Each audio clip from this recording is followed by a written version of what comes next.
In this video, I'm going to show how to create a simple yes-no alert dialog in Kotlin in Android. Why do we want dialogs? It really simplifies our app because where we would traditionally open a new screen, we can just use a dialog. As a matter of fact, this is something that I mentioned in a previous video about how to simplify your app by consolidating your app into just one or two screens instead of multiple screens. The dialog that I'm going to create in this case will be very straightforward. We're just going to set a message and a title and then have a yes-no button. It will be a confirmation dialog when we click this delete button within this recycler view, which again is something that I put together in a previous video. So let's jump right in. When we press the delete button from the recycler view, it comes from the recycler view here down to this delete event function. And this delete event function is all we need to worry about for this video because everything we're going to do right here.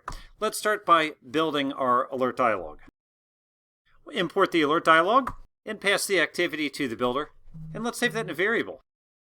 We'll use the builder design pattern for this, which is a good way to build an object that has a lot of options. Think of buying a car, where you can choose 2-door, 4-door, automatic transmission, manual transmission, car color, things like that. That's where the builder works well. So this builder variable I've just created will be essential for everything else that we do. Let's start by adding a title, and next we will add a message. Now you notice I've hard-coded this, but we also know that's not a good idea because in the land of Android we can put all of our strings or all of our text into strings.xml, which helps us with internationalization because then all of our language-specific text is in one file, and then we can have different versions of that file for each language that we support. Luckily, it's easy to do this in Android Studio. Put my cursor on the text I want to extract, Alt-Enter, and then choose Extract String Resource. And now you see that it's referring to the string resource. And if we take a look at our resources file, we see sure enough, here are the string literal texts that we want to show in that dialog. Now that we have the title and the message, we simply need to designate what we want the yes and the no buttons to do. Let's start with builder, set positive button, and notice that we can pass some text to it. Say yes. And then we need to add a click listener. We'll use a bit of a lambda expression so that we can do this all in just a few lines. So the click listener that I'm adding now is what is going to happen when the user presses the yes button. We'll keep dialog there, and then we'll change this one to ID. And give ourselves a little bit more space here. Now, if the user is pressing the positive button, that means that they do want to delete the item. So I'm going to take this delete function, which I had earlier, this function call rather, and I'm going to put it up into the button click handler for the positive button, which means, yes, the user has confirmed that this is the item they want to delete. Let's go ahead and delete it. After that, we simply need to remove this dialog. So we say dialog.cancel. And that removes the dialog, and it takes us back to our main screen, and it will also call an onResume function when we get back to that main screen. So if there's anything we need to reinitialize or anything we need to do, we can do it in that onResume. As for now, though, all I need to do is a few more items like set the negative button. In other words, what happens when the user presses no. So builder, set negative button. You see there are a couple other options there, like a neutral button, but for us, we just need a positive and a negative. So we'll say no, and then once again, we'll give this one a on-click listener. Inside of this, the user says, no, I don't want to delete it, so really there's nothing we need to do. We just need to remove the dialog. We know that we can do that with a dialog.cancel. After that, let's build our alert. For that, we invoke builder.create. That's kind of like we've set all the options for our pizza. Now let's put it in the oven and make it happen. And then after that, alert.show. And that's all there is to it. You notice I do have some string literals here. So just as we've done before, we can extract these string resources. That's always a good idea.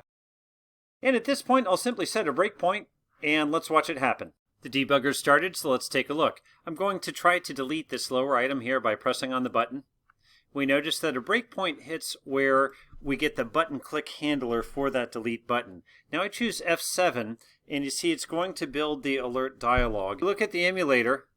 We'll see still no change on the emulator just yet. And notice that I've also put breakpoints inside of the positive button click handler and the negative button click handler. So we're building the dialog, and now we're going to show the dialog. I'm going to press F9 and take a look at what comes up. We have our confirm delete title. Are you sure you want to delete this item? Notice also that the main screen is now kind of grayed out, and that's because we now have something that is in front of the screen. And on that main activity, it's going to invoke an onPause lifecycle method. So if there's anything you need to do before this delete comes up, you can override that onPause lifecycle method and do it there. It's kind of the counterpart to the onResume that gets called after I dismiss this dialog. I don't really have a use case for that in this example, so I didn't do anything with that, but I did want to let you know in case you do have a use case. Let's start with the no option first. So I click no, and watch what happens here. We simply go to dialog.cancel, I choose F9, and we come back, and we see the screen has not changed. Let's do that one more time, but let's click the affirmative this time. I'll go ahead and undo a couple of breakpoints that we've already seen here, and then choose F9 to make it go a little bit smoother. And you see, sure enough, the dialog comes up again, and now I'm going to choose yes this time. So yes, you notice that our positive button has come up. The click handler for that has been invoked, so I choose F8, which will delete our item, and then F9, I can choose F8 or F9 at this point, and that simply removes the dialog. And take a look now. You see that sure enough, that event has disappeared. Let's try that one more time, but just to make it a little bit faster, I will take off those breakpoints, and we'll delete this final item. So first time around, I click on the delete button.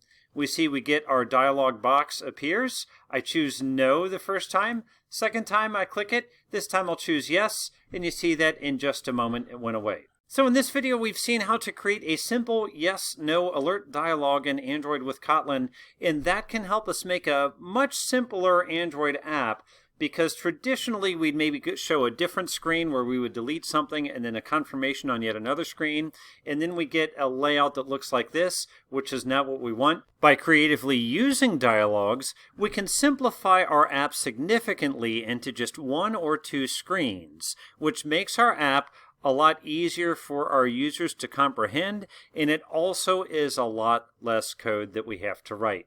As always, I hope this video has been helpful, and I look forward to reading your comments. Thank you.